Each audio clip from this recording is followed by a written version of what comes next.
આ સતીએ પૂછ્યું છે પોતાની સહેલીઓને કે આટલા બધા વિમાનો કઈ તરફ જઈ રહ્યા છે, જરા પૂછો તો ખરા. એટલે સહેલીઓએ જઈને આ વિમાનમાં બેઠેલા ચંદ્રને અને બધા દેવોને પૂછ્યું છે કે તમે કઈ તરફ જઈ રહ્યા છો.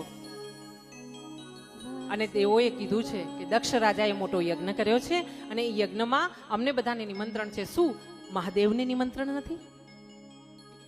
બન્યું છે એવું કે મહાદેવજી એકવાર દક્ષ રાજાની સભામાં પોતે ધ્યાનમાં લીન છે અને એવા સમયે દક્ષ રાજા પ્રજાપતિ છે અને એ આવ્યા છે. એમની હાજરી હોવા છતાં બધાએ ઊભા થઈને એમને માન આપ્યું છે, પણ મહાદેવજી ધ્યાનમાં હતા, એ ઊભા નથી થયા. એટલે દક્ષ રાજાને એમ થયું છે કે મારો જમાઈ અવળચંડો છે, એને બુદ્ધિ નથી અને એટલે એણે મારી હાજરીનું ધ્યાન નથી લીધું અને મને સન્માન નથી આપ્યું.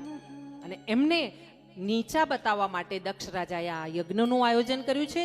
આ યજ્ઞમાં બધા જ દેવોને બોલાવવામાં આવ્યા છે, ખાલી મહાદેવજી અને એમની પુત્રી સતીને બોલાવવામાં નથી આવી. આ સતીએ જઈને સમાચાર મળ્યા કે પિતાને ત્યાં યજ્ઞ છે, મહા મોટો યજ્ઞ છે અને એના માટે જવા માટે તૈયારી કરી છે. મહાદેવજીએ પૂછ્યું છે કે સતી આમ ક્યાં, મને જણાવે વગર? ત્યારે મહાદેવજીને સતીએ કીધું છે, પ્રભુ મારા પિતાને ત્યાં યજ્ઞ છે, આપણે બંને જાશું.